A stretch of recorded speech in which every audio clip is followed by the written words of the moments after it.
sociales y estas cosas. Con lo cual, bueno, perdón por la tardanza. Seguramente me van a retar por esto un poco. Hola Fer. Bueno, vamos a esperar a que se vaya sumando la gente. ¿Ustedes me escuchan bien? Esto es muy extraño. Esto de estar mirando la pantalla. Hola Nati. Avísenme si se me escucha.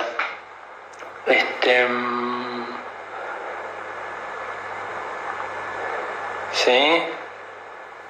Sí, no, más o menos. Fuerte y claro, muy bien. Son las 3, ¿no? Vamos a esperar unos minutitos a que se siga sumando la gente. Más o menos 6:40, 6:50 estamos comenzando, no, mentira. Ahora, en un par de minutos. No sé cuánto es lo normal que estamos esperando. Hasta las 6:05, 6:07:30, 6:07:30 comenzamos, si les parece. Mientras tanto, si quieren, cuéntenme de ustedes, cómo los trata y las trata la cuarentena. Bueno, si me dan una taza de apas, la próxima vez la uso. La verdad, no me vendría mal. No sé qué dice esta taza. Me la regaló mi hijo a esta. Dice: papá, sos un campeón. Mira lo que es esto. Ternura.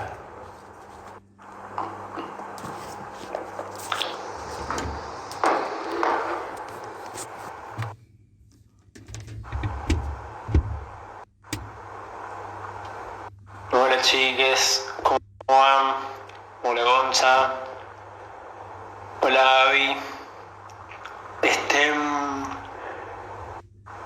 Esto de estar hablando a la pantalla y que ustedes me hablen por texto y yo escucharme en voz alta y no escucharlos a ustedes, me hace sentir como un poco más loco de lo normal. El proyecto Rayo Azul ya comenzó. El pibe que sabe. Bueno, no sé muy bien qué es eso, pero me alegro.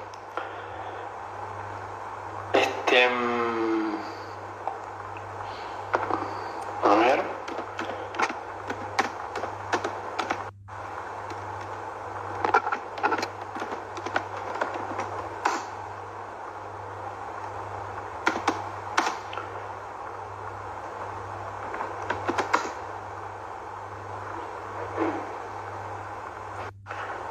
Bueno, bien. Taza de plástico también funciona. Bueno, si quieren vamos. Son las 5. ¿Qué dijimos? Y 7:30. Son las 6. Con lo cual nos queda 1 minuto y 30 segundos para conocernos. Como Luis Mino.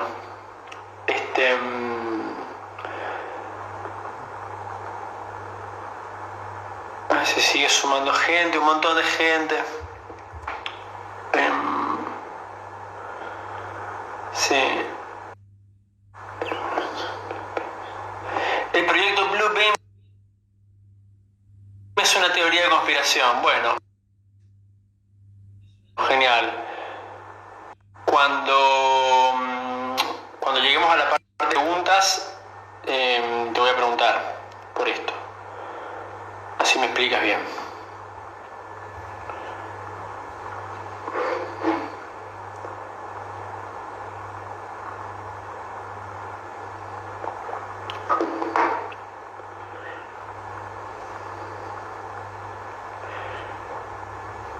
Te estaría costando escribir, Gonzalo, y bueno, esa es la vida del guionista, ¿no?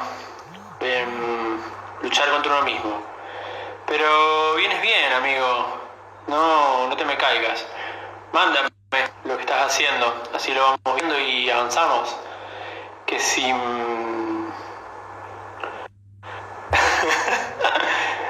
Me copa ese coso que escupe corazones, ahí te mando, excelente. Ahí está, sí, es como un chorro de corazones en el costado. Bueno, 6 y 7. Comencemos, si les parece. Bueno, para los que no me conocen, mi nombre es Arturo Castro Godoy. Soy realizador audiovisual. Soy venezolano, vivo acá en Argentina hace ya bastantes años. Y bueno, nada, me dedico a la producción audiovisual, digamos, soy esencialmente guionista y director y docente también.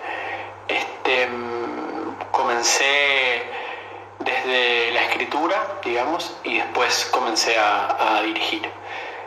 Tengo, bueno, 2 películas, 2 largometrajes y algunas series y ciclos de tele y cosas así.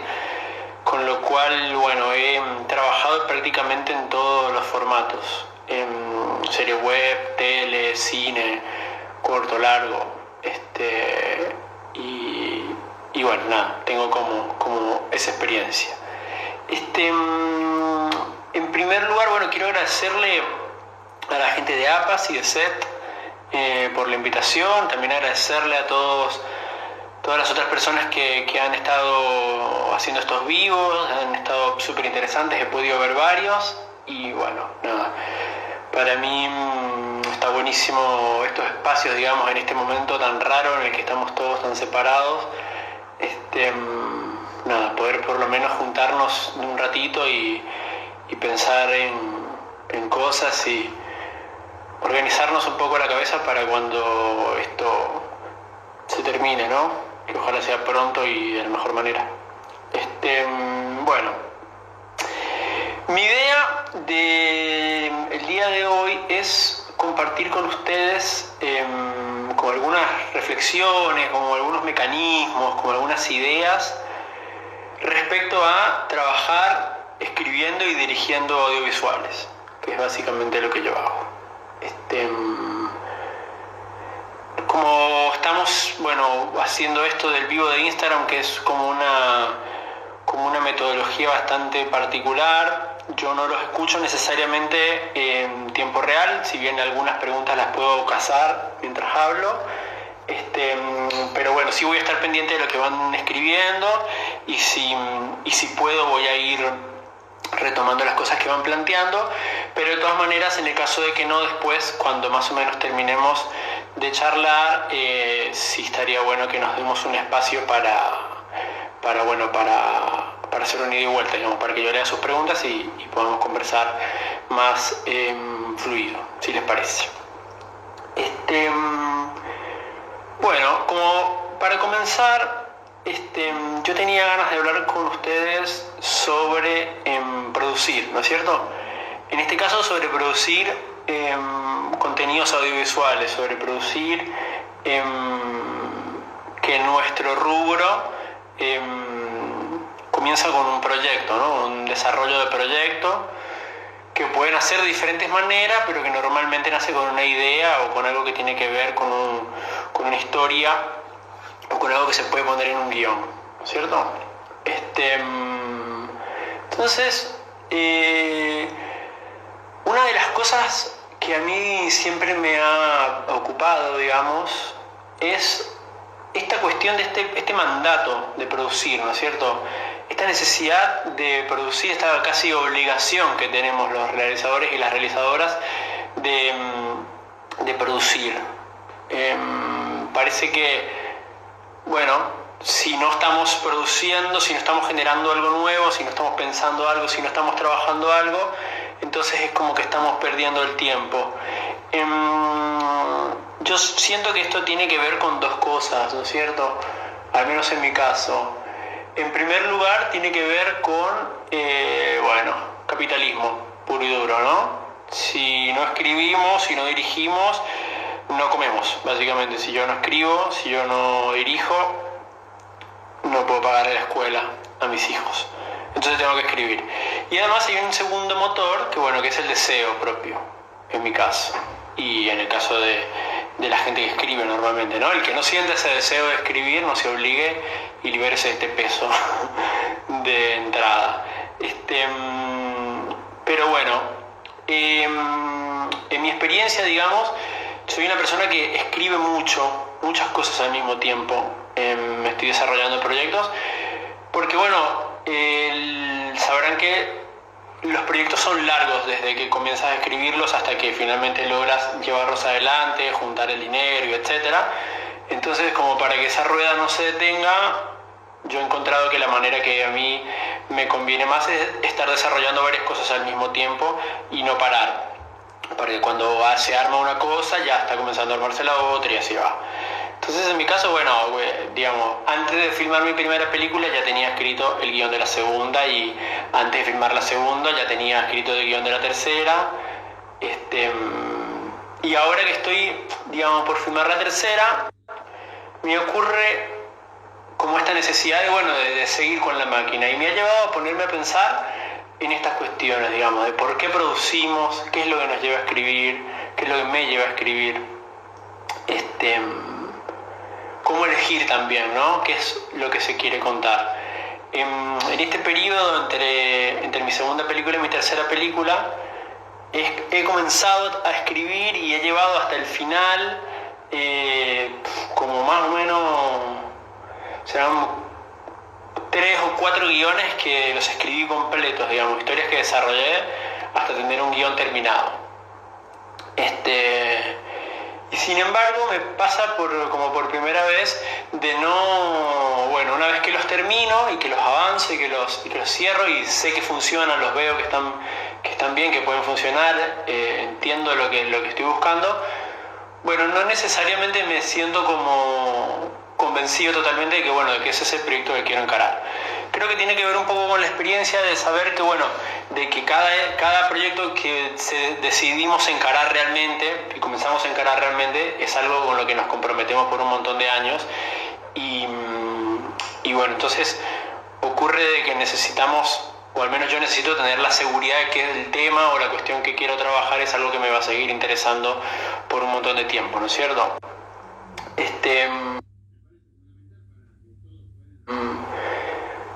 Y entonces,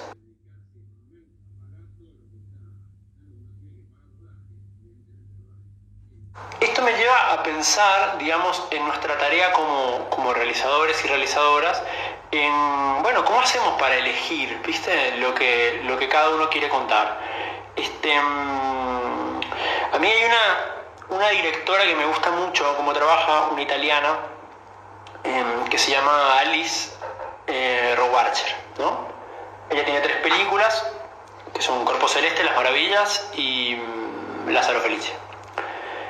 Y bueno, además de ser una directora que a mí me fascina, digamos, por su manera de trabajar, es una persona muy interesante para escucharla hablar. Y bueno, como leyendo entrevistas y escuchándola hablar un poco, me encontré con una entrevista que le hizo Sofía Coppola, en la que hablan de esto, y como me pareció interesante traérselos como para que veamos 2 maneras de encarar la cuestión. En la entrevista, Sofía Coppola le dice a Alice Rohrwacher, le dice: cada vez que termino una película paso por un periodo en el que pienso que no voy a tener otra idea nunca más, y entonces de alguna manera tengo otra idea. En tu caso, ¿saltas directamente a lo siguiente? Y Alice Rohrwacher le responde: a veces es difícil encontrar el tiempo para dejar que la idea tome su propia forma, lo cual es difícil de explicar a los productores. Lo cual, para mí, como que plantea la discusión muy claramente entre esas 2 maneras de mirarlo, que son las únicas 2 posibles, ¿no es cierto? En primer lugar, si lo pensamos desde la perspectiva de Sofía Coppola, esta necesidad de producir. Cuando termino una película quiero ya tener la idea para comenzar la otra, quiero ya saber de qué tengo ganas de hablar ahora, ¿se entiende? Y ella, que es una directora como muy sui generis, que nunca hizo cine, como que hizo un corto, pero desde un lado como investigativo, y de ahí saltó a hacer su primera película, que fue una maravilla, y de ahí saltó a hacer la otra. Tiene una manera rarísima de filmar, como muy antisistema, si querés. Le dice: a veces es difícil encontrar el tiempo para dejar que la idea tome su propia forma. La preocupación de ella está en poder ganarse el tiempo suficiente para que la idea tome forma lo cual nos habla de no apresurarse, ¿no? De no saltar a la próxima cosa ahí al toque. Y yo como que puedo entender las dos cosas, ¿no es cierto? Me siento como mucho más cerca de la idea de tener que producir porque, bueno, nada, hay que comer, ¿no es cierto? Quizás ella tiene la posibilidad de esperar un poco, lo cual es fantástico. Digamos, con esto en mente, hay un fragmento, hay un libro de Bergman, de Ingmar Bergman, que se llama Imágenes, en el que él hace como un largo recorrido por diferentes etapas de su filmografía. Bergman es una persona con una filmografía enorme y vastísima, pero elige como un corpus que él considera que representa la obra entera y lo divide en diferentes etapas y va retomando no solo ideas sobre las películas, sino también va retomando pedazos de sus diarios personales de la época. Y hay un fragmento en el diario de rodaje de Persona que me parece que es esencial como para pensar esto. Él dice sobre cuando termina una película y comienza a buscar la idea para otra, ¿no es cierto? Que es este momento del que estamos hablando. Dice, me siento como un preso que después de muchos años de cárcel, de pronto, aparece tambaleándose en medio del estrépito y los alaridos de la vida. Se apodera de mí una indomable curiosidad. Anoto, observo, anclo con los ojos bien abiertos. Real, fantástico, aterrorizador o ridículo. Capturo una mota de polvo en el aire. Tal vez sea una película. ¿Qué importancia tiene? Ninguna, pero yo lo encuentro interesante, por tanto afirmo que esto es una película. Me paseo con mi objeto que es solo mío, capturado con mis propias manos, y estoy melancólicamente ocupado. Ando empujones con las otras hormigas, realizamos un trabajo colosal. La piel de la serpiente se mueve. Esto, y solo esto, es mi verdad. No pido que sea verdad para otra persona, lo cual como consuelo para la eternidad realmente es muy poca cosa, pero como base de una actividad artística para los años venideros es completamente suficiente, al menos para mí. Entonces, digamos, es acá donde yo siento que entra esto de lo que quiero hablar con ustedes, que es la interrogación, ¿no es cierto? ¿Por qué elegimos, o qué es lo que nos debe llevar a elegir esta mota de polvo y no esta mota de polvo? ¿De qué está hablando Bergman acá? ¿No es cierto? Ocurre que con el tiempo, digamos, cuando uno escribe mucho, cuando uno lee mucho, mira mucho, miras muchas películas de otros, lees guiones de otros, comienzas a escribir, abandonas proyectos, los retomas, terminas proyectos, te gustan, no te gustan, modificas, reescribes, etc. Llega un punto en el que de alguna manera comienzas a entenderte, en el sentido de saber qué es lo que estás buscando normalmente en tal o cual historia. Y ese entendimiento se va volviendo como una cosa mecánica que hace que en una historia específica, como rápidamente o no con demasiado problema, encuentres cuáles son los ejes que te interesa trabajar y puedas estructurarlo más o menos rápidamente, ¿no es cierto? Y esto es un horror, porque hace que la tarea se vuelva como una cosa medio matemática, ¿no? Como una cosa ahí como de ordenar piezas muy rápidamente y lo sacamos como quien se hace un sándwich. Digamos, si nos ponemos a hablar de como conceptos así, como teoría, un poquito de guión, bueno, hay tantas teorías como teóricos hay, ¿no es cierto? Pero bueno, cada uno encuentra los elementos que más les sirven. Bueno, yo ya sé que a mí me sale mejor partir de un personaje y de ese personaje comenzar a pensar cuál es el universo interno que tiene, cuál es la necesidad dramática que tiene, qué es lo que realmente vamos a contar en la película, el objetivo, el conflicto, el contexto, como todos datitos que podemos hacer una lista de súper que sacamos de cualquier manual de guión y eso me ayuda a ordenarlo muy rápidamente, ¿no es cierto? Entonces, ¿qué pasa? Una vez que terminamos el guión, que tiene todo lo que tiene que tener, tiene un personaje con un conflicto, hay una subtrama, hay esto, hay el otro, bla, bla. A mí me pasa que me encuentro mucho con guiones escritos por otras personas en los que están todas esas piezas, pero falta algo, digamos, no necesariamente un guión que tenga todas las partes que tiene que tener y que funcione como tiene que funcionar, es una buena película o es una película que vale la pena llevar a la pantalla, digamos. ¿Por qué? Porque una película debería ser, en mi opinión, como un guión sobre el cual se construye una mirada propia y específica sobre el mundo que está en la película y sobre el mundo en general. Debe haber una construcción de un director o una directora que tome esos elementos, que tome esa estructura que está en el guión o esa falta de estructura que está en el guión y pueda con eso armar algo que sea más que las palabras que están ahí, ¿cierto? Cada director o cada directora tiene necesariamente que tener una manera de ver las cosas, una manera que les es propia, una opinión, un lugar donde pararse respecto a las cosas. ¿Qué sucede? Bueno, tampoco es que los directores y las directoras tienen una manera de ver especial sobre cualquier cosa, digamos.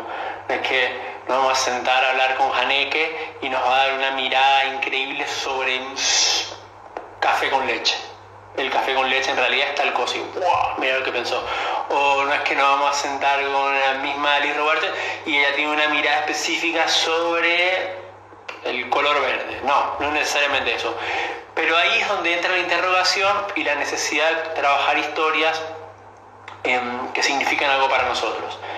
Si nosotros no podemos construir una mirada propia y tomar una posición particular y única respecto de un guión, entonces no es el guión correcto o necesario de trabajar.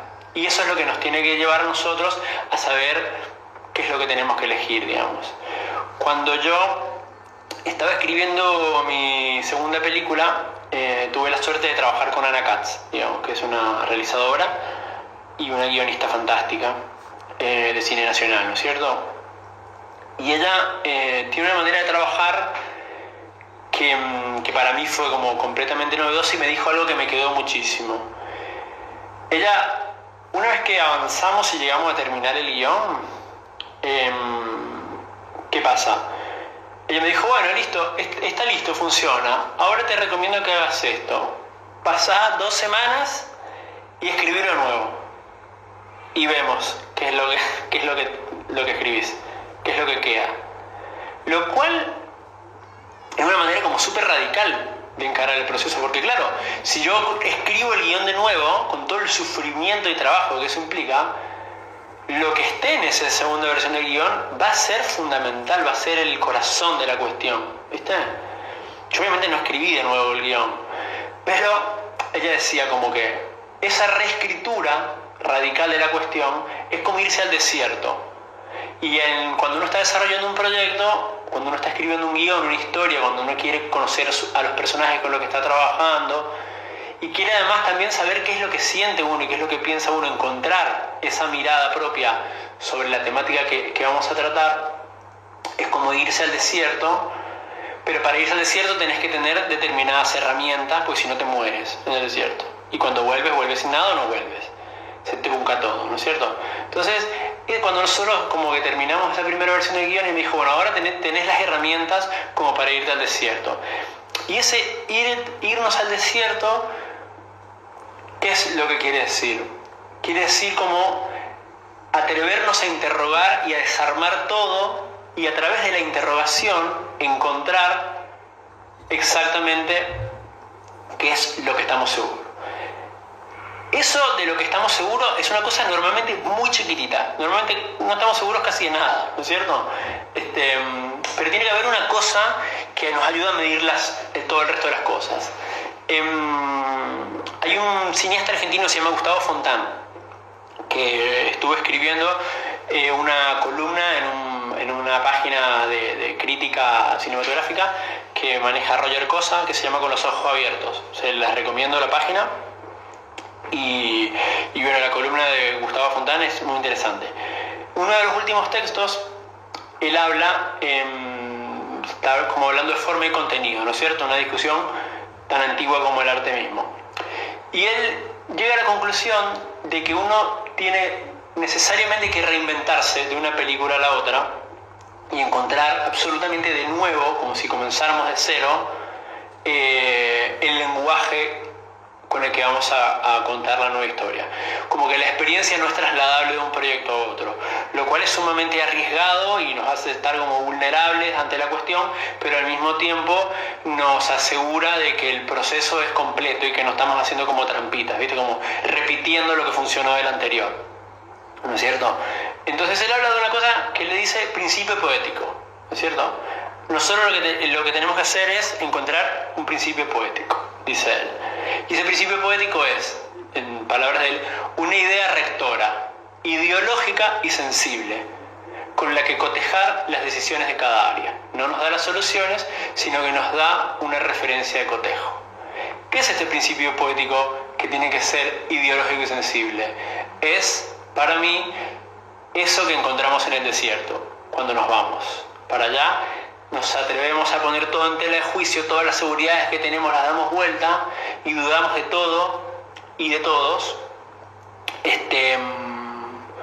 Y entonces encontramos ese principio poético que es lo que nos va a ayudar a volver a construir la película y estar seguro de que tenemos una mirada particular sobre la cuestión. Julián de Mergo dice, o sea, esa segunda versión del guión sería como una deconstrucción del borrador. Esa segunda versión del guión, en teoría, lo que tendría que hacer es, en el proceso de pasar de una a la otra, encontramos este principio poético, esta seguridad de sobre qué estamos hablando, qué es lo que nos interesa de este tema, ¿se entiende? ¿Qué es lo que queremos contar? ¿Cuál es la posición? ¿Cuál es la mirada que estamos construyendo sobre esto? Entonces, a mí me interesa mucho esto de que es ideológico y sensible, porque, digamos, mezcla dos cosas que para mí son fundamentales a la hora de escribir y a la hora de dirigir. Ubaldo dice, encontrar el alma del cuerpo, del escrito. Claro, una cosa así. Me gusta porque nos vamos poniendo como medio New Age, pero bueno, está bien. ¿Por qué me interesa esto de sensible e ideológico? Porque son como los dos puntos que para mí tiene que tener sí o sí la mirada de un director o de una directora sobre un tema. Sensible porque, claro, es arte, digamos, entonces lo artístico, lo sensible, imagen, sonido, los materiales propios de cada arte, ¿no es cierto? En nuestro caso, imágenes y sonidos. Entonces tiene que ser sensible porque es una actividad artística.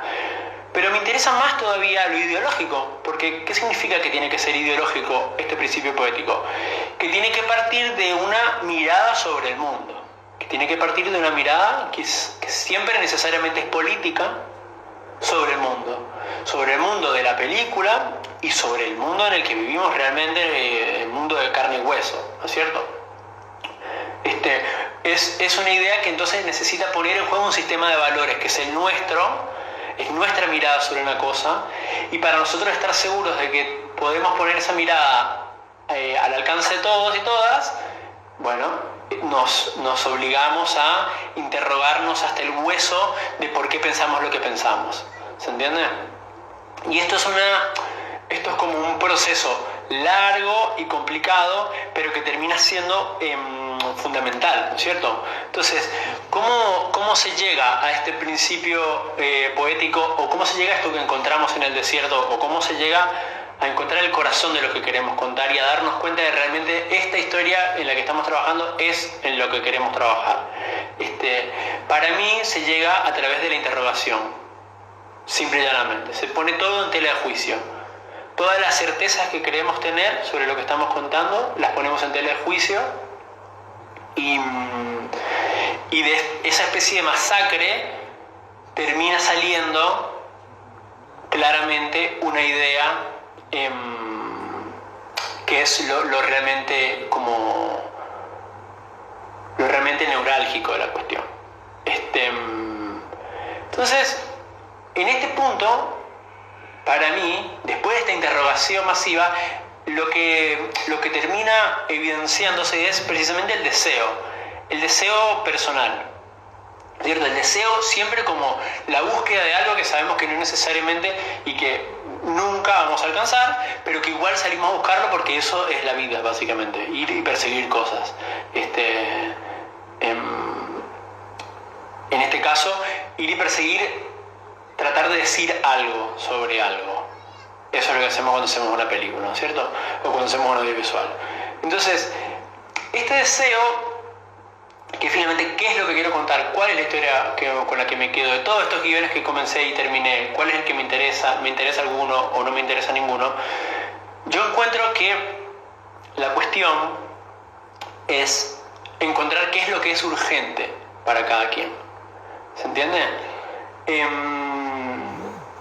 Y con urgente me refiero como a decir, bueno, ¿cuál es la historia en este momento que yo no puedo no contar? Ese es el ejercicio que en mi opinión hay que hacer. ¿Cuál es la historia que no puedo no contar? ¿Cuál es la historia que no puedo guardarme? ¿Se entiende?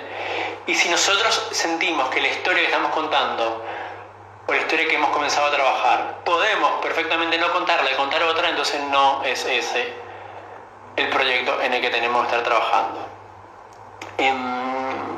Esta cuestión de lo urgente es como fisiológico. Tiene que generar una respuesta corporal, tiene que ponernos en juego, tiene que hacernos sentir como vulnerables. El mismo Bergman, hablando sobre, le preguntan por qué él no ve sus películas después de terminar, ¿no es cierto?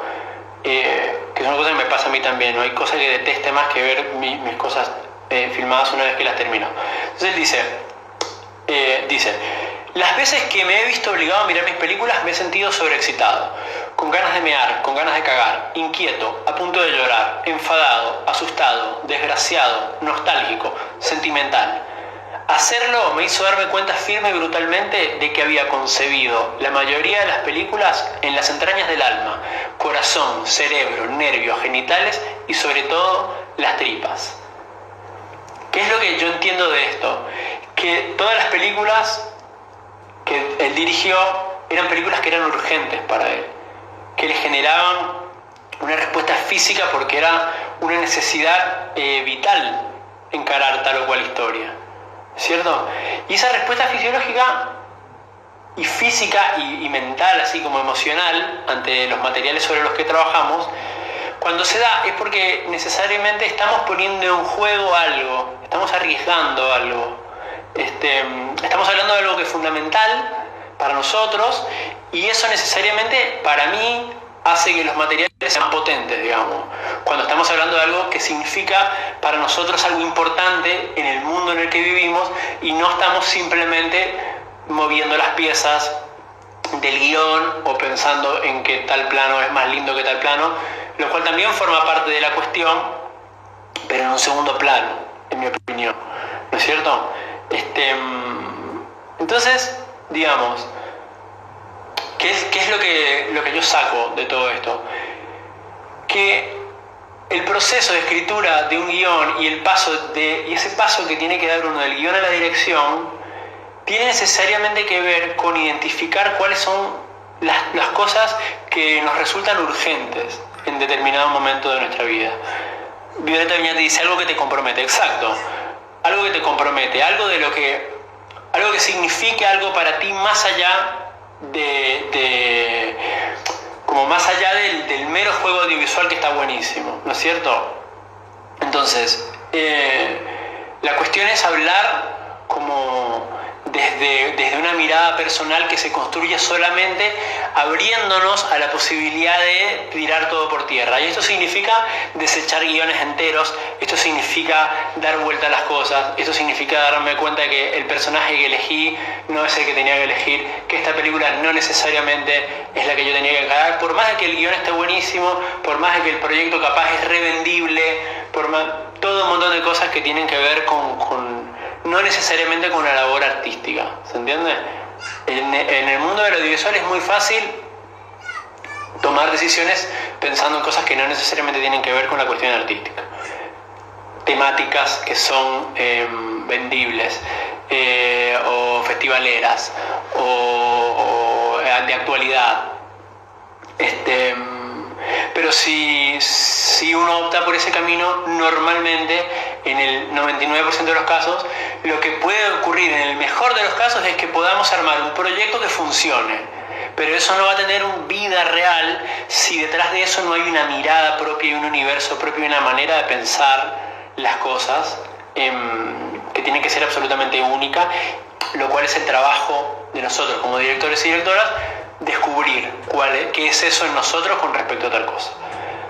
Entonces, digamos, en este sentido, lo que yo les propongo, lo que yo he encontrado que me funciona más a mí, lo cual no quiere decir que les funcione a todos, pero que les propongo que lo intenten, digamos, es la interrogación como camino para encontrar el deseo personal.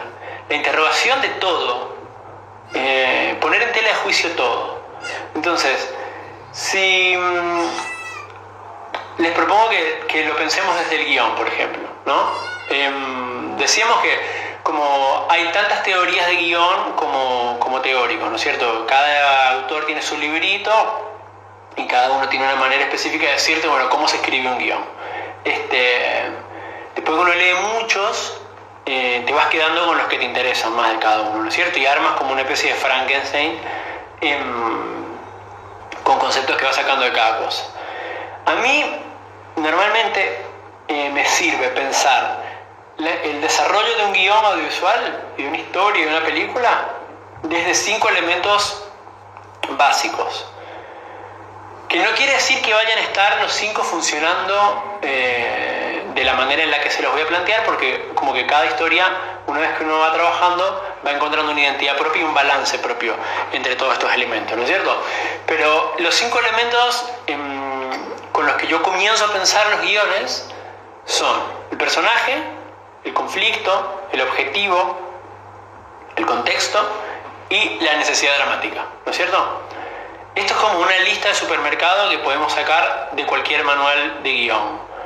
Está como vacío esto adentro en realidad. Nosotros tenemos que como llenarlo y entender que escribir desde un manual es una locura porque no estamos haciendo una receta de ñoquis, sino que estamos haciendo una actividad que implica poner y encontrar en nosotros algo que siempre es incierto y siempre es nuevo, digamos. Entonces escribir las cosas desde un manual es la mejor manera de fracasar. Pero si yo les tuviera que proponer como una ejercitación de cómo poner en práctica esta interrogación, yo les diría que lo hagan como lo hice yo cuando trabajé con Ana, o como lo hice también cuando trabajé en el guión de mi segunda película con Anaí Berneri. Con Ana trabajé en el guión de mi tercera película, que todavía no la he filmado. Supuestamente hoy es 13, en 8 días comenzamos a filmar. Esa era nuestra fecha, era 20 y pico de abril. Me parece que no vamos a llegar. Pero bueno, si sobrevivimos, si el mundo sobrevive, estaremos filmando cuando se termine la cuarentena. Entonces, ¿cómo es el trabajo? Interrogamos todo. Entonces, partamos del personaje.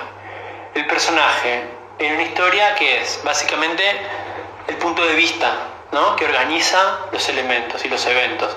Y el elemento de la historia que genera las causas y las consecuencias, que interactúa con las cosas. Eso es el personaje. Un punto de vista que organiza los elementos de la trama en base a su interioridad, ¿no es cierto? Entonces, una vez que nosotros comenzamos a escribir, bueno, la primera pregunta lógica es ¿por qué este personaje y por qué no otro? ¿Se entiende? ¿Cuáles son todos los posibles personajes que me pueden ayudar a llevar adelante tal historia? ¿No es cierto? Y una vez que vamos descartando como quien juega el club, en teoría tendríamos que encontrar, bueno, porque deseo contarlo a través de esta mirada. Me sirve la mirada de un niño, me sirve la mirada de un anciano, me sirve la mirada de una madre, me sirve la mirada de un padre, ¿se entiende? Encontramos cuál es el personaje. Esa interrogación nos lleva al deseo de qué es lo que queremos contar. Muchas veces la respuesta termina siendo porque quiero, y eso está fantástico, ¿no es cierto? Pero es difícil saber qué es lo que quiere uno si uno no se lo pregunta, ¿no es cierto? En segundo lugar, bueno, ¿por qué tal o cual contexto? Y dentro del contexto, para mí resuena mucho esta parte ideológica del principio poético de la que hablamos. Porque los contextos sociales, políticos, en cuanto a la manera en la que nos organizamos como sociedad o se organiza la sociedad en la historia que queremos contar, influye radicalmente en lo que vamos a contar. No es lo mismo contar una historia de ausencia por la muerte de un ser querido, porque ese ser querido murió a manos de un policía porque era un pibe de una villa y la policía se zarpó y lo mató reprimiendo, que contarlo eso, bueno, porque en una clase media la persona tuvo un accidente de tránsito, ¿no es cierto? Es la misma cuestión, la ausencia, el dolor, el duelo, pero el contexto lo modifica radicalmente. Y nosotros tenemos que estar abiertos a ponernos como disponibles para entrar en ese juego de elegir cuál es el contexto que necesariamente más nos incomoda de la cuestión, porque la incomodidad lo que nos está diciendo es que hay algo ahí que no tenemos necesariamente resuelto, que no sabemos realmente qué es lo que pensamos. ¿Vieron? Para mí el cine más importante y más interesante no es necesariamente el que viene con un montón de respuestas, sino el cine que hace las mejores preguntas.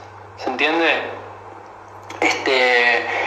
Y yo siento que las mejores películas en muchos casos no contestan esas preguntas, pero funcionan como disparadores de interrogantes que son vitales. ¿Vieron? Entonces, en ese sentido, yo creo que la incomodidad respecto a un tema nos obliga a interrogarnos, y en esa interrogación las cosas son más potentes y crecen.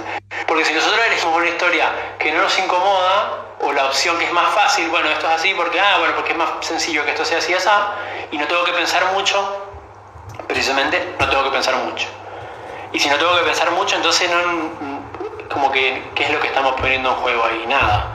Estamos como jugando el jueguito de ordenar las piezas. Mientras que si nos obliga a pensar, hay un desarrollo interno nuestro que necesariamente impacta el guión. ¿Se entiende?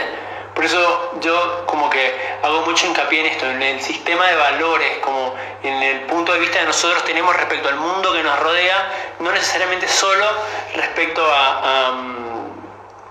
a la historia, sino al mundo nuestro, digamos, en el que vivimos. Eso para mí es fundamental. En cuanto a todo lo que es objetivo de la sociedad dramática,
conflicto, bueno, yo tuve la suerte de escuchar el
historia que está ocurriendo y la historia que está ocurriendo realmente debajo, y que al final se revela, hay una especie de quiebre de piezas que ordenan y conforman la imagen de lo que realmente estábamos hablando en el... Ahí estoy, creo. Bueno, estamos.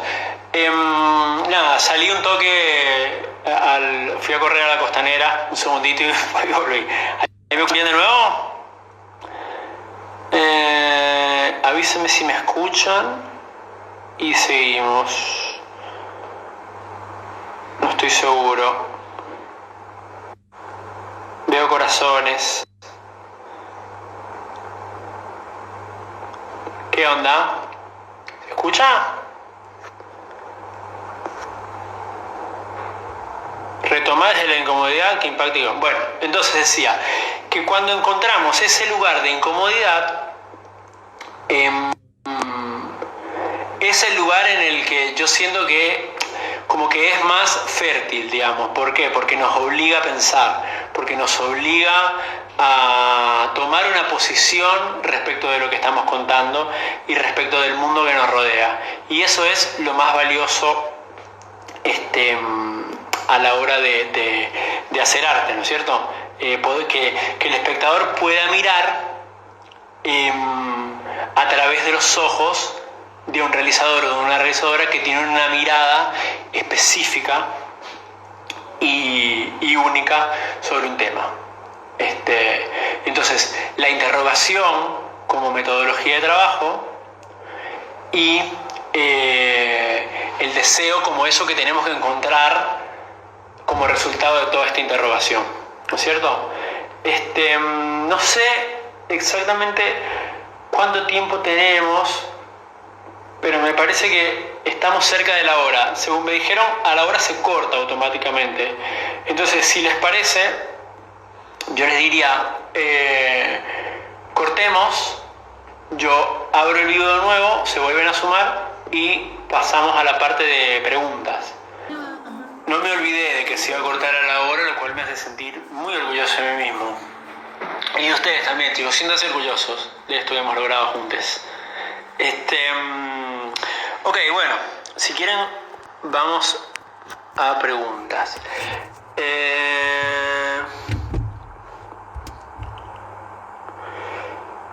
Ima dice, ¿cuáles fueron disparadores primarios en tus pelis cuando empezaste a escribir? Bueno, obviamente los proyectos son distintos, ¿no? En el caso de mi primera película, tiene como una cosa medio autobiográfica, ¿no es cierto? Hay similitudes con mi vida un poco, obviamente después retocadas. Entonces, fue como... Yo siento que el disparador del Silencio, que es mi primera película, era como pensar, o por lo menos preguntarme en voz alta, sobre cuáles son las cosas que se ponen en juego en una relación entre un padre y un hijo. Y cómo las relaciones entre padres e hijos necesariamente nos obligan a encontrar un lugar y una identidad propia de nosotros con respecto a nuestros padres y al mismo tiempo de nosotros con respecto a nuestros hijos. Como una cuestión de qué es lo que se hereda, qué es lo que se pasa de generación en generación y qué es lo que se pierde. Hasta qué punto nos repetimos, hasta qué punto nos vamos por caminos distintos, ¿se entiende? Pero como intentando hacerlo sin un juicio de valor al respecto. Ese era como el interrogante básico. En el caso de mi segunda película, de Aire, el punto de partida o el interrogante era, bueno, encontrar como qué tanto espacio, podríamos decir, qué tanto espacio hay en el mundo, en la sociedad hoy, en esta sociedad que nos caga palos a todos y que nos tiene separados y sin poder como mirarnos y darnos cuenta de lo que le pasa al que está al lado realmente, pero no necesariamente porque la gente sea mala, sino todo lo contrario, porque está cagada a palo. Entonces, bastante tiene con sus propias cosas como para pensar en los otros, como estaría buenísimo. Bueno, ¿qué tanto espacio hay dentro de ese contexto para encontrar la manera de abrirnos a que nos puedan dar una mano? ¿Se entiende? ¿Qué tanto espacio hay en ese contexto como que no es hostil, sino que es simplemente desinteresado para precisamente generar interés? Eso.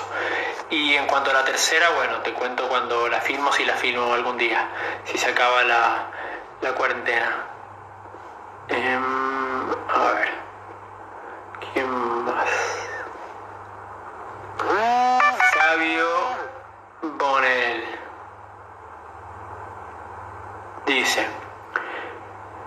además de personaje, contexto y conflicto, ¿cuáles son los otros dos elementos? Bueno, los que me sirven a mí para pensarlo, con un primer acercamiento, después, a la hora que termine el guión, se pierde alguno, o no tienen tanta importancia, o se desarrolla alguno más. No quiero que quede como que esta es la fórmula y estos son los elementos del no, sino, bueno, a mí lo que me sirve trabajar son personaje, como punto de vista que organiza los elementos del relato, el contexto, que bueno, todo lo que lo rodea y que condiciona necesariamente cómo son esas relaciones, el objetivo, que es, si volvemos a esto que decía Agustín de la historia y la historia secreta, bueno, en la historia explícita, ¿qué es lo que va a buscar el personaje realmente en el mundo externo a él? ¿Se entiende? ¿Cuál es el objetivo que tiene? El conflicto, bueno, todo lo que se pone entre ese objetivo y nuestro personaje, cuáles son todos los obstáculos que va a tener que ir superando. Y la necesidad dramática, que sería esta historia subterránea que se va a resolver al final, y al final nos vamos a dar cuenta de que al mismo tiempo que persiguiendo este objetivo, el personaje iba creciendo, iba teniendo una transformación, iba aprendiendo o recibiendo tal o cual aprendizaje que necesitaba. Y esa es su necesidad dramática. Esos son como los que me sirven a mí para pensarlo. La necesidad dramática apunta al universo interno, al menos así me sirve a mí pensarlo, y el objetivo es una cuestión más externa. Sigo para abajo.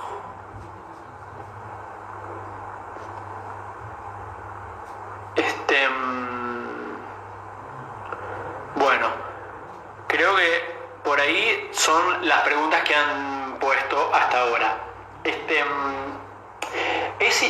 Para mí como es importante, porque es muy fácil como encontrar manuales o libros de autores que hablan sobre guión, etcétera, o por ahí leemos una entrevista a algún director o un guionista que nos interesa, que trabaja de una manera que nos gusta.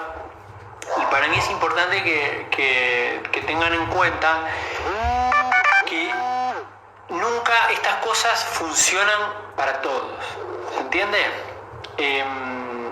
Es imposible que funcione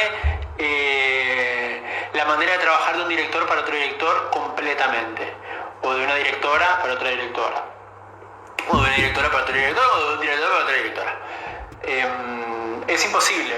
¿Por qué? Precisamente porque esta interrogación y este trabajo que tenemos que hacer con los materiales que elegimos trabajar es absolutamente distinta para cada uno. A mí me sirve esta cosa de interrogarme, de desarmar todo, de cuestionar todo, de poner todo en tela de juicio. Hay gente a la que no. Yo he tenido docentes de guión fantásticos que no se sientan a escribir una letra del guión, sino tienen una escaleta de fierro para escribir. Yo no puedo escribir así. Y conozco así directores que tienen películas que son buenísimas y guiones que son fantásticos, que no escriben una letra en un documento que no sea un guión, que comienzan desde el guión, desde el primer momento, y son capaces de escribir 60 páginas para darse cuenta de que el personaje no era un bombero, sino era una moza, y vuelven al principio y comienzan de nuevo, y van escribiendo y escribiendo, y eso va como sedimentando hasta que mucho tiempo después llegan a una versión completa de algo que tiene forma de algo. Con lo cual, estas cuestiones de personaje, objetivo, necesidad dramática, son cosas que están presentes en todas las películas, pero que no necesariamente sirven para cualquier proyecto. Hay enormes películas de gente que no tiene objetivos a lo largo de la película. El cine moderno, digamos, precisamente lo que hace es poner en tela de juicio todos estos valores heredados del cine clásico. Los personajes son más parecidos a la modernidad. No sabemos para dónde vamos, no sabemos qué es lo que queremos. ¿Qué pasa cuando no sabemos qué es lo que queremos? ¿No podemos estar en la película? No. Grandes películas de gente que lo que hace es deambular. O grandes películas que son pura necesidad dramática. Son personajes, no sé, como si les dijera... personaje que sufrió la muerte de un ser querido y es una película sobre el duelo de esa persona. Y la película es sobre el duelo de esa persona. Ella necesita o él necesita superar ese duelo y no pasa absolutamente nada más que eso, duelo puro. Y pueden ser realmente bellísimas. O películas en las cuales el contexto no condiciona en lo más mínimo porque es un drama familiar, sé que en un contexto hiper cerrado, aunque habría que ver si no condiciona igual, pero lo que quiero decir es que juegan distinto dependiendo de la película. A ver acá, me parece que hay algunas preguntas. Damián dice, aguantad 2 minutos y nos vamos sumando. Bueno, si alguien tiene alguna otra pregunta, la puede ir haciendo. Ok, acá hay un par. Acá dice, hoy se piensa un guión en función de las posibilidades de poder realizarlo a nivel producción. Bueno, excelente pregunta que es como un puñal en todos nuestros corazones. Lamentablemente te diría que en una gran mayoría de los casos los y las guionistas tienen un ojo puesto en la cuestión de producción. ¿Por qué? Porque tenemos una industria cinematográfica no lo suficientemente fuerte como para garantizarnos los recursos para escribir lo que se nos cante. Entonces, yo tengo la suerte de que normalmente las cosas que escribo son cosas como realizables, normalmente. Hay cosas más difíciles, cosas menos difíciles, cosas más caras, cosas menos caras, pero normalmente como escribo dramas y normalmente son contemporáneos y historias más o menos reales y qué sé yo, no tengo mucho problema por ese lado. Pero sí, yo creo que si el día que tengan que escribir una película de zombies vaqueros en una nave espacial protagonizada por un tiranosaurio, probablemente no lo escriba, lo cual es un garrón. ¿Esto quiere decir que no hay que escribir esas cosas? No, para nada. Te diría incluso lo contrario, porque si no, lo que ocurre es lo que ha ocurrido durante muchos años con el cine argentino, que terminan siendo las películas, ¿viste? Dos adolescentes charlando con un porrón de por medio en una mesa. Son todas las películas así. Películas de diálogos, películas de gente mirando por la ventana, ¿no? Películas de las que no necesariamente pasa mucho. Son de climas, se les dice. Pero que dentro de esos climas, porque a ver, una película de climas, no sé, las películas de Kiarostami son películas de climas para mí. Pero la película de Kiarostami pasa un montón. Pasan un montón de cosas. Cuando la película es solo clima, a mi manera de ver las cosas, normalmente lo que está pasando es que no hay nada que lo sostenga eso. Y es como un ejercicio ahí medio como hacer jueguito en vez de jugar al fútbol. Entonces, yo lo que quiero decir es lo siguiente. Cuando yo hablaba del deseo y de la interrogación y de encontrar la historia que nos incomoda y de encontrar lo que queremos contar, lo que significa algo para nosotros, lo que nos pone en juego, esto incluye inmolarse, básicamente. Esto incluye si lo que vos querés contar es un policial en la luna y necesitas de un montón de efectos especiales, y bueno, entonces el trabajo va a estar en armar un proyecto lo suficientemente fuerte como para ir consiguiendo financiación de a poquito y llegar a juntar los fondos que necesitas, que probablemente sean más y sea más complicado que si hubieras escrito una historia sobre un padre y una hija que se van de vacaciones a Mar del Plata y reparan su relación familiar, ¿no es cierto? Bueno, es lo que le toca a cada uno. Yo les diría encarecidamente que no tengan en cuenta la producción a la hora de escribir, al menos no en un primer momento, porque si no es como que estamos escribiendo con las alas cortadas, ¿viste? Y no hay nada más triste que eso, y no hay nada más fácil también bueno, voy a escribir una película que sea fácil de filmar, me parece como medio un horror. Lo he hecho, pero la idea es tratar de que esa película que sea fácil filmar también signifique algo importante para vos, no solo que sea fácil filmar, porque para eso, nada, para eso hacemos cualquier cosa, digamos, ¿se entiende? Fran Paschi. Del Toro, el drama es conflicto, sin conflicto no hay acción, sin acción no hay personaje, sin personaje no hay historia, sin historia no hay guión. Del Toro calculo que será Benicio. Sí, estoy de acuerdo con todo eso. Digamos, lo cual no quiere decir que todas las películas necesariamente funcionen en esos términos, ¿no es cierto?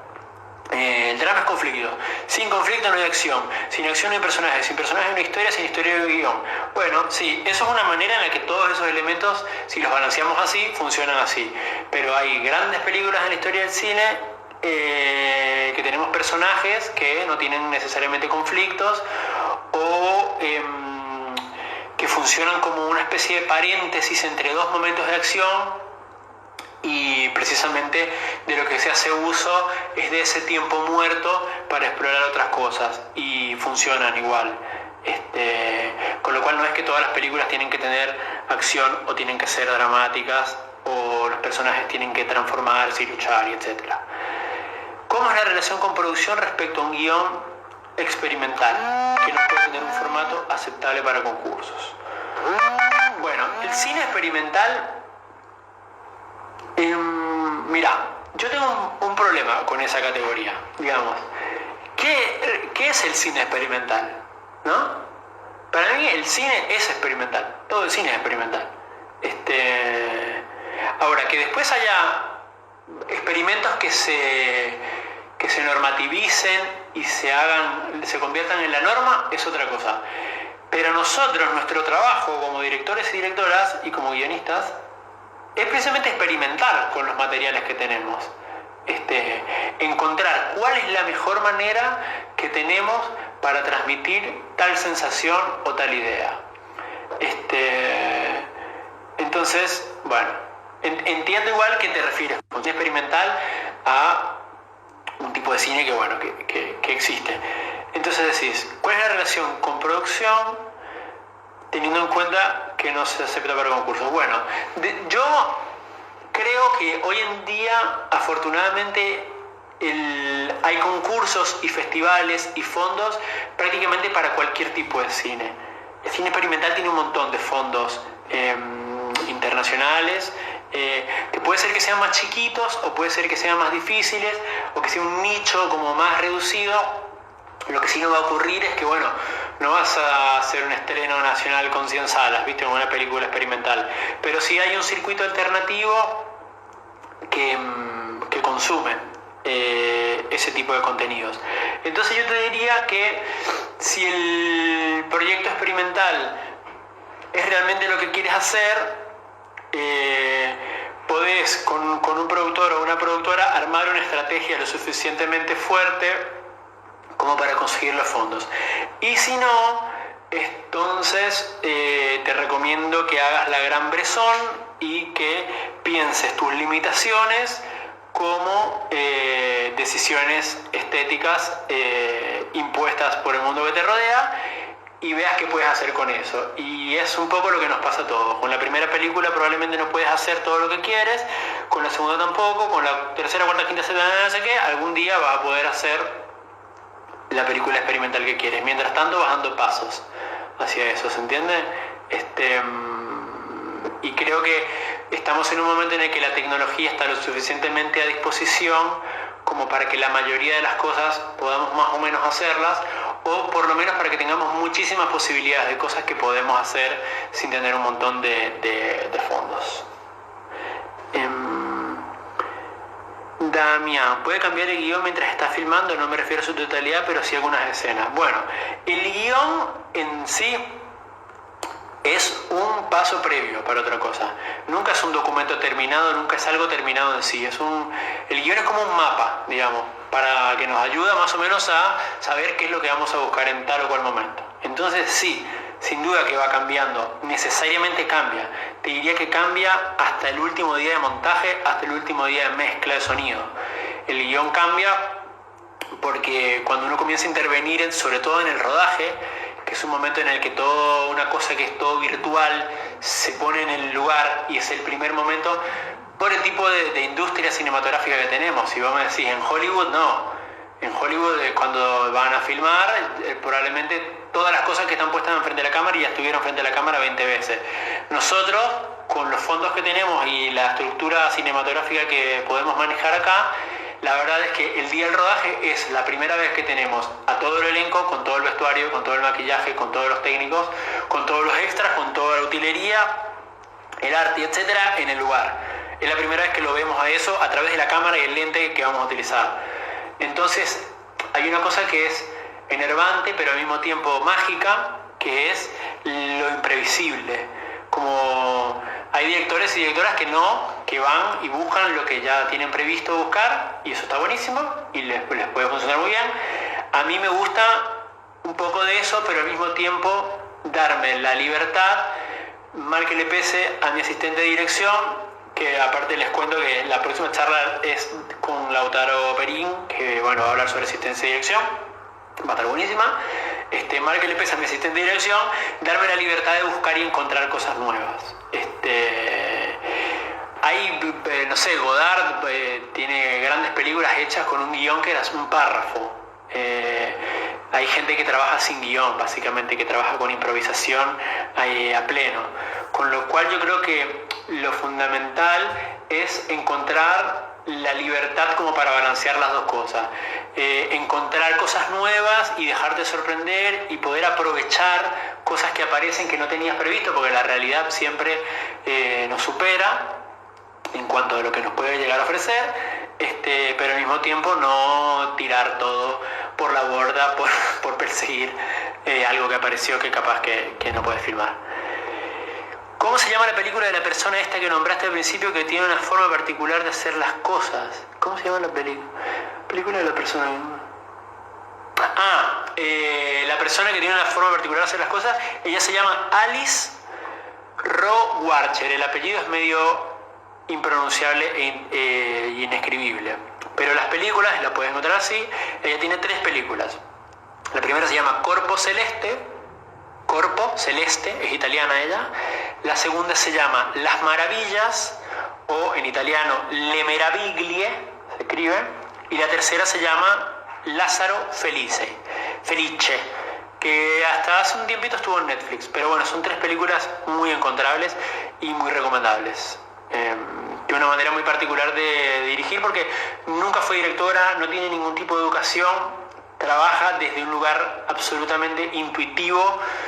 La protagonista normalmente es su hermana, que es genial como ella. Filma en Super 16 con una directora de foto que se llama Hélène Luard, que es una maravilla. Y tiene, bueno, cuando veas las películas te vas a dar cuenta de que son películas que no son como ninguna otra película que hayas visto en tu vida. Y todo esto de personaje, conflicto, motivación y todo eso, hace lo que quiere con todo eso, ¿no es cierto? Acá tengo. Quiero ver esas pelis de dinosaurios contra zombies vaqueros. Bueno, genial. Comencemos ahora a juntar la plata y las escribimos. ¿Cómo empezás a trabajar tus personajes? ¿Con qué rasgos o características? Bueno, normalmente depende de cada proyecto, ¿no es cierto? A mí digamos, hasta ahora me han interesado trabajar historias, mis 2 primeras películas y esta que voy a filmar cuando se acabe esta cuarentena, si es que sobrevivimos, esperemos que sí. Re pesimista. Películas sobre personajes, o sea, películas que están organizadas alrededor de un único punto de vista. Entonces, mi personaje en estas 3 películas es todo, básicamente. El trabajo sobre el personaje ha sido para mí en estos 3 proyectos cómo organizar absolutamente la manera en la que el espectador recibe toda la historia. En estas 3 películas el espectador escucha y ve exclusivamente lo que escucha y ve el personaje. Entonces son películas muy subjetivas, muy de personajes, que descansan mucho sobre los hombros de la interpretación y que buscan en todo momento de alguna manera ponernos cerca del personaje principal, y hay uno nada más. Entonces yo comienzo a trabajarlo. Bueno, en primer lugar, lo que más me importa a mí es que sean personajes que tengan una personalidad y que tengan una manera de ver las cosas como si fueran una persona de carne y hueso, y no necesariamente que hagan o que reaccionen como a mí me conviene que hagan o que reaccionen a las cosas que suceden. Se corre mucho el peligro siempre de que los personajes en los trabajos terminen siendo como muñequitos que uno va moviendo, y yo encuentro que la manera en la que yo me doy cuenta de que el personaje está cerca de estar completo es cuando comienza a resistirse a cosas que yo necesito que haga o que sienta o que diga. Cuando yo me doy cuenta, bueno, acá necesito que diga tal cosa, pero no, la verdad es que este personaje, Carlito, no diría esto ni a palo, porque él sabe que tal o cual cosa. Entonces ahí, cuando ya hay un tal o cual cosa, cuando ya hay como toda una interioridad construida, que de alguna manera acciona sobre lo que estamos viendo, entonces ahí ya están completados. Yo lo que recomiendo es pensar mucho en el guión como una parte de toda una cosa que tiene alrededor. El personaje, lo que está en el guión es lo que se ve en la hoja 4, si querés, pero alrededor de la hoja 4 hay una A25.000, o sea, gigantesca, hojas y hojas y hojas del pasado de ese personaje, de la manera de pensar de ese personaje, de lo que piensa, lo que siente, cómo reacciona, y la manera en la que yo encuentro que me sirve más es que cuando escribo lo suficiente sobre lo que no va a entrar en el guión, como la infancia o recuerdos o puntos de vista o cosas que le han pasado, cuando yo escribo lo suficiente sobre eso, ese personaje comienza a accionar dentro de la historia de una manera que es coherente y que lo hace precisamente tener como una tridimensionalidad. Esto es lo que me sirve a mí. Por ejemplo, Lucrecia Martel hace absolutamente lo contrario y sus personajes son maravillosos.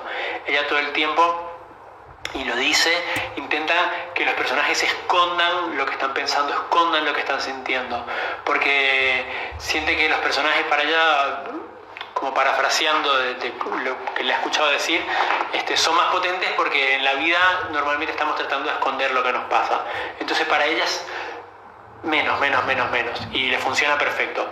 Para mí, mi manera de trabajarlo es al revés, es comenzar a trabajar primero todo lo que está alrededor, que no va a entrar en la película, para luego, cuando comienzo a escribir las escenas que están en la película, saber exactamente qué es lo lógico que haría ese personaje en tal o cual situación. Verón Gonzalo: ¿cómo sé que está funcionando lo que escribo? Me gusta, pero no necesariamente sé si funciona. Bueno, eso es como el key de todo el asunto, ¿no es cierto? Yo creo, insisto con esto de la incomodidad, yo creo que nosotros tenemos que tener un punto de vista sobre lo que estamos escribiendo, y si nosotros tenemos un punto de vista lo suficientemente construido, se hace evidente si está funcionando o no. Yo te diría que no te comas la cabeza con si está funcionando o no. Si te gusta, vos decís, me gusta, pero no necesariamente si funciona. Si te gusta, si vos sentís que eso está bien, si te genera deseo eso, como si vos sentís que tu deseo está puesto en eso, que estás plasmando algo que te interesa, que te pone en juego, no hay mucho más que buscar. Después, que funcione es medio subjetivo. Yo te diría que escribas cosas que estés convencido significan algo para ti. Y una vez que llegas a ese punto, se te va a organizar la cosa. De todas maneras, más o menos sé lo que estás escribiendo porque estabas viniendo al taller, así que quédate tranquilo que sí funciona lo que estás escribiendo. Escribí, eso es todo lo que tenés que hacer. Ponte a pila. Alto, el compromiso primero entonces con uno mismo. Sí, puede ser, tal cual. Pero esos guiones no ganan concursos. ¿Cuáles guiones no ganan concursos? Claro. Guillermo del Toro, no Vinicio del Toro. Mira, yo lo escuchaba hablar a Vinicio del Toro sobre guión así, es un tipo que es bastante inteligente. Mira, no pensé en Guillermo. Pero bueno, son dos toros. Tincho del Case, ¿qué concursos de guión en español recomendás? La mayoría que vieran en inglés. En realidad, concursos de guión, bueno, nosotros acá tenemos... en realidad hay que esperar a que se termine de organizar el Inca, ¿no? En esta gestión nueva, porque la gestión anterior un poco se paró todo, pero yo soy un fiel recomendador serial del Glaser como propuesta. El Glaser de la base, si tienes la posibilidad, y si no, el Glaser normal. Porque es un concurso de proyectos que te pone a trabajar con directores y directoras y gente que trabaja en cine argentino que son fantásticos. Yo, bueno, tuve la posibilidad de participar con varios proyectos míos o varios proyectos de amigos y amigas, y tuve de tutores a gente que admiraba profundamente, que para mí era como inverosímil estar trabajando proyectos míos o proyectos de mi equipo, y que directores y directoras increíbles estén leyendo tus cosas y dándote notas. Entonces, esperemos a ver qué pasa con el Inca, te recomiendo esos. Después tenés acá Espacio Santafesino, concursos que abre el Inca de desarrollo de guión y qué sé yo. Y después tenés laboratorios como Bolivia Lab, tenés el laboratorio de La Habana, que ahora no me acuerdo cómo se llama, Nuevas Miradas. Y bueno, un montón de otros. Sí, hay muchos que va a tener que traducir en inglés, sobre todo fondos internacionales, pero bueno, eso no hay mucho que hacerle, hay que traducir. Sigo bajando. Igual sos muy considerado amigo, jaja, gracias por el chivo, dice Lauta Perín. Bueno, gracias a ti. Happy Lázaro está en Netflix, perfecto, bueno, ya tienen. Y ahí Eli Mazán se tomó el tiempo de escribirnos el apellido de Alicia Rowarcher. Julián de Miurgo. ¿Cómo se podría organizar una trama con múltiples puntos de vista? Es decir, corales, con varios personajes prácticamente la misma importancia. En realidad es el mismo procedimiento, digamos. Las historias corales son muy lindas de escribir, y es exactamente el mismo procedimiento. Cada personaje tiene que tener un punto de vista y de alguna manera organizar o reorganizar la trama que tiene alrededor. Si pensamos en películas corales tipo Magnolia, por ejemplo, que son películas que tienen tramas como independientes, pero que después se mezclan, pero son bastante independientes, o podemos pensar historias corales que estén más relacionadas, digamos, que sean dos puntos de vista. Por ejemplo, una película sobre Perdidos Tokio, por ejemplo, ya que estábamos hablando de Sofía Coppola, que es una película que tiene dos puntos de vista bastante entremezclados. Bueno, lo importante es que cada personaje nos ayude a mirar las cosas a través de una mirada propia y única, y que cada personaje tenga todo el bagaje atrás como para poder bancarse el peso de ser un punto de vista. Si tenemos múltiples puntos de vista, pero hay uno que está súper desarrollado y otro que simplemente lo tengo para mostrar tal o cual cosa que me interesa mostrar, entonces ahí deja de funcionar. Yo te diría que la manera de escribir películas corales es pensar la historia de cada personaje como una película separada, primero, y una vez que tenés esa historia que funciona como una cosa independiente, comenzar a pensar la manera de relacionarlas como para que esa estructura igual vaya siguiendo un arco, por más de que son distintos puntos de vista. Es como todo un laburo que está buenísimo, pero que es un laburo.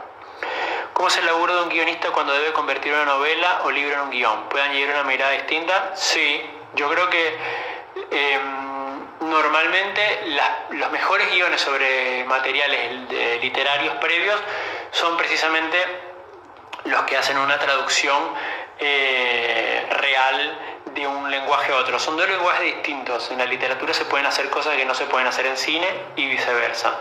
Con lo cual, bueno, por eso Kubrick, por ejemplo, La Naranja Mecánica, 2001 Odisea Espacial, Lolita, El Resplandor, etc. Son absolutamente distintos a los materiales de los que partió.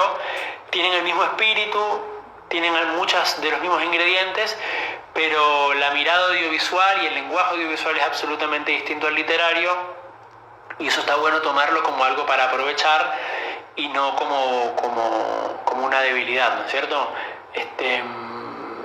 Así que sí, te diría que sí, que es fundamental la mirada, sobre todo teniendo en cuenta que hay que hacer una traducción de un idioma a otro, del idioma literario al idioma cinematográfico, que son muy distintos. ¿Cómo pensás que fue escrito el guión de Las Acacias? Bueno, Las Acacias es una peli que me gusta muchísimo. No tengo ni idea cómo habrá escrito el guión Pablo. Sí, yo calculo que debe haber tenido, pero estoy hablando como sin saber, absolutamente. Calculo que debe haber tenido un guión, pero por lo que sé, él es un director que es bastante abierto. Lautaro puede decir, porque Lautaro trabajó con él en esta serie que se hizo ahora, que se llamaba Derecho Viejo. Me parece que es un director que está bastante atento y despierto a lo que pasa en el momento.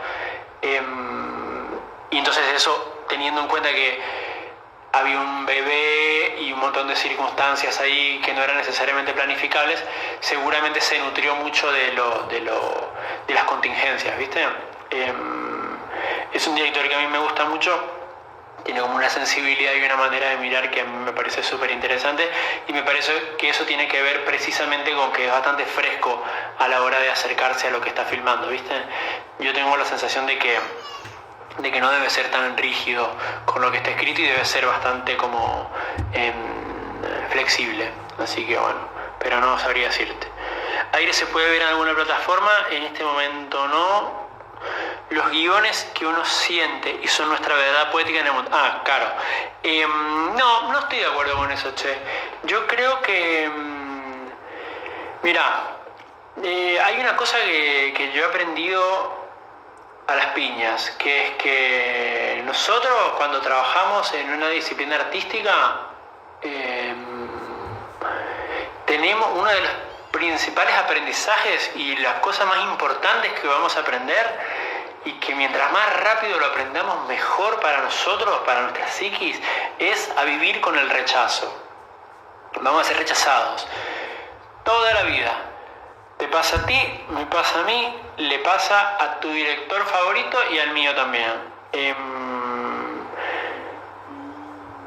Es así. Orson Welles decía que un director pasa el 5% de su tiempo dirigiendo y el 95% del tiempo pariendo para conseguir la plata para filmar.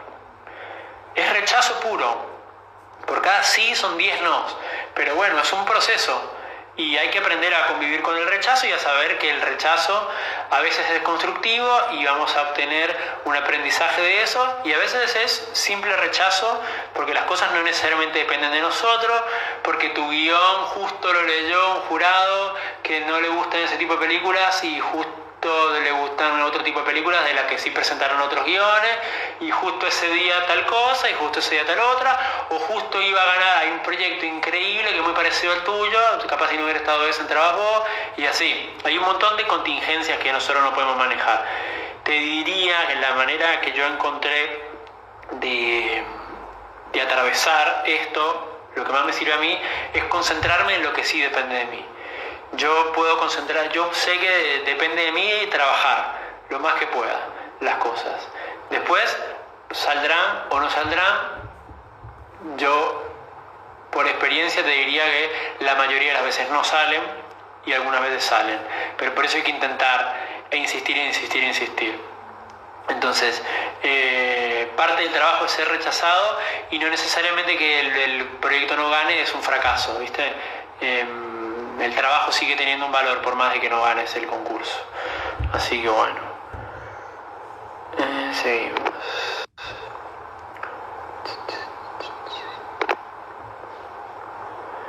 ¿Cómo motivas ese momento de cero creatividad cuando ya estás escribiendo algo que venías con todas las pilas y te desinflaste? Sí, bueno, es lo que me está pasando ahora, ¿viste? Les comentaba que tengo 4 guiones que terminé y no quiero hacer ninguno. Yo creo que hay una cosa que es no obligarse tampoco a escribir, ¿viste? No entrar en esta locura de la productividad obligada. Ahora con esta cuarentena pasa mucho eso, ¿viste? Como que todos sentimos que estás en tu casa. Bueno, es el momento de que escribas 10 películas, 6 series y termines de montar el documental que no sé qué. Y la verdad es que también hay que darle lugar, ¿viste? A la angustia, a no poder escribir, al que te cueste. Entonces yo creo que es una cosa hay una parte que es de disciplina y de constancia, de obligarte a sentarte a hacer las cosas y hacer lo que podés, pero después cuando las cosas no salen y punto. Y no sirve de nada torturarse, ¿viste? Yo soy una persona que está escribiendo todo el tiempo. El 90% de las cosas finalmente no terminan llegando a nada o termino rescatando un pedacito y de pedacitos voy armando algo que me interesa. Con lo cual te diría que desinflarte es una cosa que te va a pasar 1.000.000 de veces, pero bueno, bienvenido, porque si te desinflaste porque en algún momento estuviste inflado o inflada. Entonces es trabajo. Y es un poco lo que le decía a la Caro recién también. Hay que acostumbrarnos al rechazo y a que a veces las cosas no salen, muchas veces las cosas no salen. Pero es parte del trabajo y hay que estar tranquilos y tranquilas con que esos rechazos y esos desinflarse y todo eso igual sigue siendo parte del camino hacia algún lado que no sabemos cuál es, ¿viste? Pero bueno, que vamos igual. Violeta, ¿qué pasa cuando el director se cuela en el proceso de guión?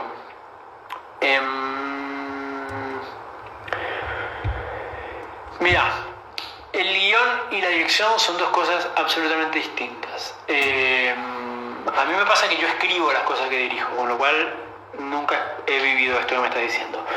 Pero en los casos en los que hay un guionista o una guionista y un director o una directora que es otra persona, yo creo que el trabajo del guionista termina cuando pone el punto final y entrega el PDF, y de ahí en adelante el director es libre de hacer lo que quiera con eso. Esa es mi opinión.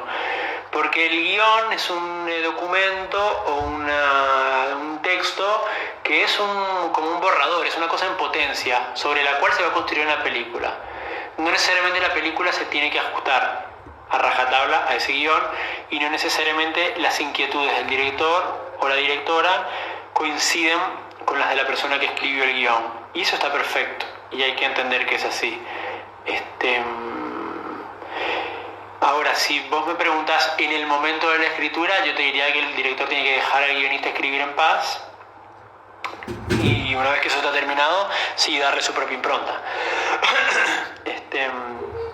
Pero deberían ser dos procesos distintos. Es una cuarentena, no un concurso de productividad, escuché por ahí, totalmente. Sí, y si fuera un concurso de productividad, perdimos todos, claramente. Genio, hola Avi. ¿Cómo reconocer cuando los plots de tu historia no tienen un peso en el guión? ¿Los plots a qué te referís? ¿Los plot points, así, los puntos de giro, etcétera? Bueno, eso es, digamos, un punto de giro o un punto medio o un disparador, todas esas cosas, es bastante fácil darte cuenta cuando no está funcionando, porque tienen cuando usás ese tipo de herramientas, tienen un objetivo que es muy claro y muy conciso. Un punto de giro tiene que hacer que tu historia gire. Si tu historia no gira, no está funcionando el punto de giro. El midpoint del segundo acto, si te gusta trabajar con eso, bueno, ¿cuál es la función? Bueno, tiene que partir el segundo acto en dos, con un momento de tensión que después se recupera en el segundo punto de giro. Bueno, ¿lo está haciendo? ¿Sí? No. Y punto y final. A mí me sirve saber hacia dónde voy cuando escribo, ¿viste? Saber cómo termina la película saber desde dónde comienzo hasta dónde termina. Lo cual no quiere decir que después no esté buenísimo perderte en el medio y darte cuenta de que capaz que el lugar al que estabas apuntando no era donde tenía que llegar. Eso es parte del proceso también, ¿viste? Darnos la posibilidad de perdernos y de encontrar cosas. Esto de poner en tela de juicio las cosas, de desarmar todo para volverlo a armar. Entonces, bueno, hay que saber que no necesariamente siempre vamos a ver para dónde estamos yendo. Y eso está bien también. Así que no te preocupes tanto. Bueno, creo que ahí no tengo más preguntas, che. Bueno, son las 7:35, con lo cual calculo que los he taladrado bastante, lo suficiente quizás. Si ninguno o ninguna tiene ninguna otra pregunta, bueno, yo les agradezco la atención. De nuevo, un agradecimiento a APAS y a Seth Rosario, a todos los que organizan. Y bueno, no se pierdan las siguientes charlas. Y bueno, nos vemos pronto, cuídense y espero que el mundo vuelva a la normalidad, ¿no es cierto? Una normalidad mejor que la normalidad bastante de mierda que teníamos antes. Muchas gracias por este video, estoy en una carrera que ver y si en algunas cosas necesitan un cambio. Bueno, gracias a ti. Bueno, chiques, nos vemos. Voy a apagar esto. 3, 2, 1.